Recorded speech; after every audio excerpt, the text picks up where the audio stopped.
በቃ ጥፋት አጥፍቼ ሊሆን ይችላል፣ በድያት ሊሆን ይችላል። ብዙ ነገር በበድላለሁ ሰው ነኝ።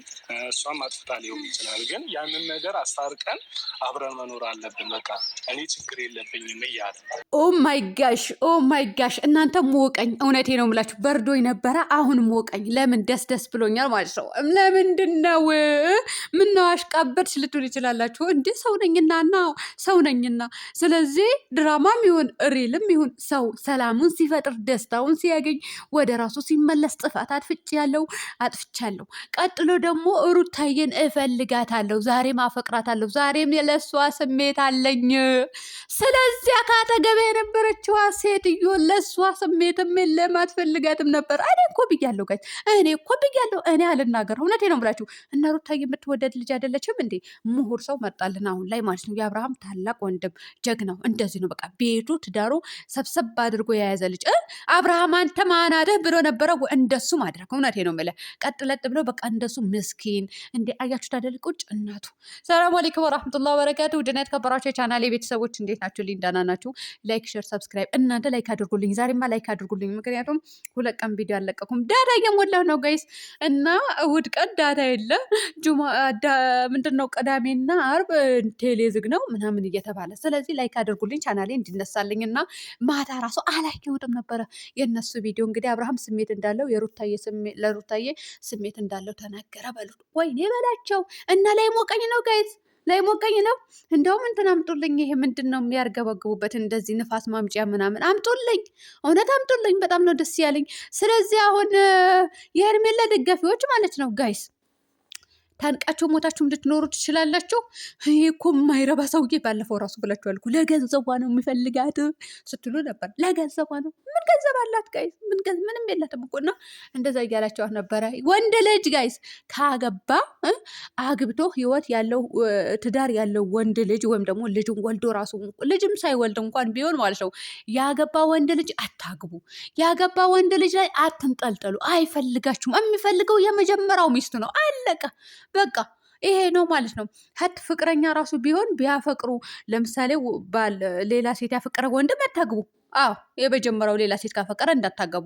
ምክንያቱም ወደ እሷ መሄዱ ስለማይቀር የሆነ ጊዜ ጣል ያደርጋችሁን ተበድሎ ወይም ደግሞ እሷ ካገባች እሷ ለምሳሌ ትታው ሄዳ ካገባች እኔ እንጃ፣ እኔ ሰው የያዘው ነገር ደስ አይለኝም ጋይ፣ ደስ አይለኝም። ሰው የያዘው ፍቅረኛም ከዚህ በፊት ፍቅረኛ ካለውም ደስ አይለኝም። ምን አላውቅም፣ ለምን እንደሆነ አላውቅም። ምን ነው ትቶኝ ይሄዳል ብለሽ አስበሽ ነው ወይ ልትሉ ትችላላችሁ። ምና መሄድ ይቀራል ጋይስ እንዴ?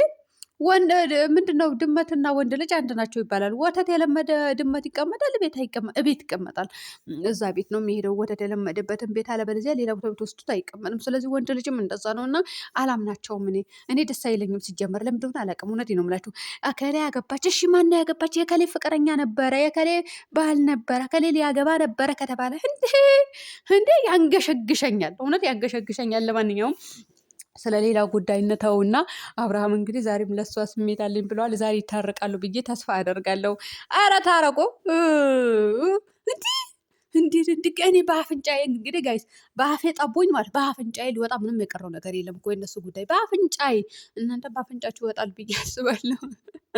እንግዲህ አሁን ላይ እንትን ብለዋል፣ የሚታረቁ ይመስለኛል። ይሄ ሰሞን ምሁር ወንድም ነው። ከትላንት ወደ ራሱ እንትን ብዬ ነበረ፣ ቪዲዮ ሰርቼ ነበረ። ግን እንዴት ልብ ወስደው እንዴት ዳታ ልቅ ብለውብኝ ማለት ነው። እና ከትላንት ወደ ራሱ ሲናገራቸው ነበር። ሁለታችሁ ተቻቻሉ፣ እንደዚህ ታድርጉ፣ አንቺ ምልህ ውስጥ አትግቢ፣ እሱ ምልህ ውስጥ መግባት የለበትም እያለ ነበረ። ነገር ግን በደህና ዱላ አድርጋቸው አብርሃምን ነበረ መምከር የነበራችሁ። እውነት ሩታ ላይ ብቻ አትፍረዱ። ግን የመታው ተመችቶኛል፣ በቃ የመታው ቪዲዮ ተመችቶኛል። ምክንያቱም አብርሃም በገዛ አፉ ለእሷ ስሜት አለኝ፣ አሁንም እፈልጋታለሁ፣ እሷ ፈቃደኛ ከሆነች አሁንም ቤቴ ክፍት ነው። እንዴ ልቤ ክፍት ነው ለሩታዬ፣ ልቤ ስንቅጥ ይልላታል። 2 ቦታ ነው የሚከፈልላት። ሌላኛው ሰው ሲመጣ ሌላኛዋ ሴት ስትመጣ ልቤ ድንጋይ ነው አይከፈትም። አለቀ። እናንተ እና ታዲያ ምን ትጠብቃላችሁ? አብርሃም ጎን ያላችሁ ሰዎች እውነት ሚስቱን የሚፈልጋት ከሆነ ለእሷ ፍቅር ካለው ልቦ ለሩታ ክፍት ከሆነ ዛሬም ሩታ ከመጣች መግባት ትችላለች፣ ነገም ከመጣች መግባት ትችላለች። ያቺ ሴትዮ ህይወት ውስጥ ከገባች አስባችሁታል? አሽቀንጥሮ ይጥላታል። አለቀ።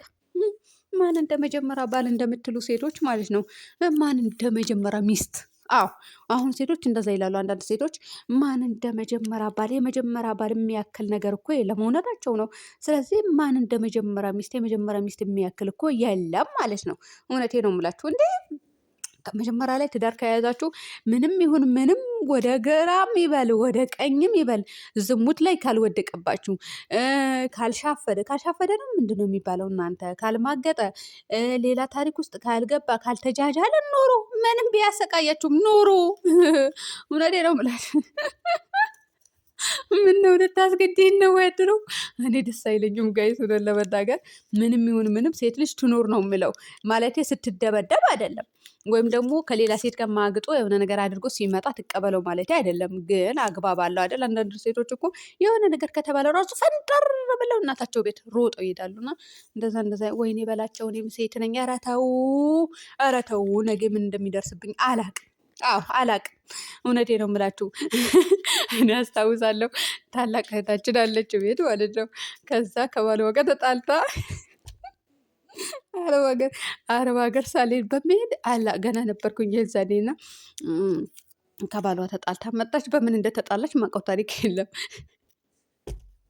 ከዛ ምን ተደረገች ታውቃላችሁ? ጋይስ ልጅ ተሸክማ ነው የመጣችው። አባረራት ፋዘር ማለት ነው። ቀጥ ብላሽ ሂጂ ቤትሽ ተመለሰች ሂጂ ተባለች እና የድሮ ይሻላል። ያሁን እኮ ሂጂ ብትባል አትሄድ፣ ብትደበደብ አትሄድ፣ ብትገለመጥ አትሄድ።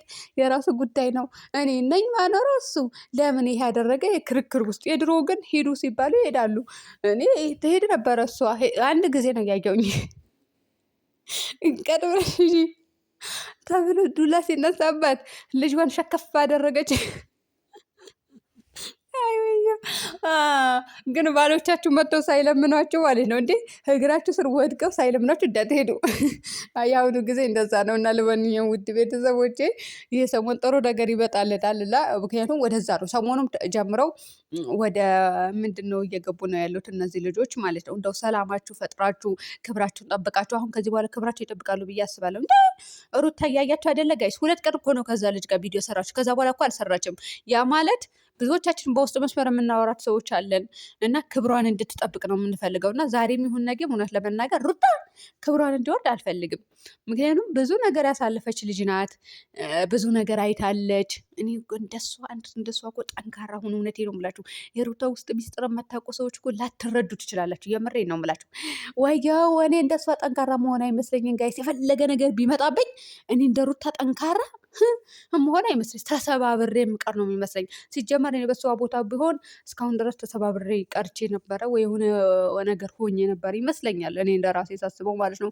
ግን በቃ እሷ ጀግና መሆኗን ጎበዝ፣ ጠንካራ፣ ቻይ መሆኗን ተረድቻለሁ። እና ስለዚህ አሁንም በእንደዚህ አይነት በብዙ ነገር ያለፈ ሰው ደግሞ በሆነ ባልሆነ ነገር ማየት አልፈልግም እኔ በተለይ እና በጥሩ ነገር ነው እንዳያት የምፈልገው። ስለዚህ አሁንም ከዛ ልጅ ጋር ስላልመጣች ደስ ብሎኛል።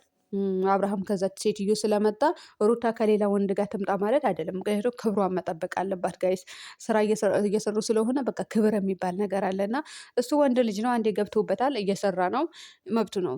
በቃ መብቱ ነው ሳይሆን ያስጠላል፣ ግን በቃ ወንድ ልጅ ነው። ሩታ እና ሴትና ወንድ አንድ አይደለም ምንም ነገራቸው እና ያ ደግሞ አልፈልገውም ነበረ። እኔ ተሳክቶልኛል፣ በጣም ደስ ብሎኛል። ዞር ስላለ ከሷ ጎን ልጁ ማለት ነው። ቀጥሎ ደግሞ አብርሃምም ያው ተስተካክለህ እንደምትመጣ ተስፋ እናደርጋለን። አሁንም ያው የበሷ ስሜት አለኝ ብለዋል። ውሽሚት ታንቃ እንዳትሞት ጋይስ፣ ውሽሚት ታንቃ እንዳትሞት። አብርሃም ሰበብ የምትሆነው አንተ ነህ፣ የምትያዘው አንተ ነህ። እና ውድ ቤተሰቦቼ ሰላም ሆነውልኝ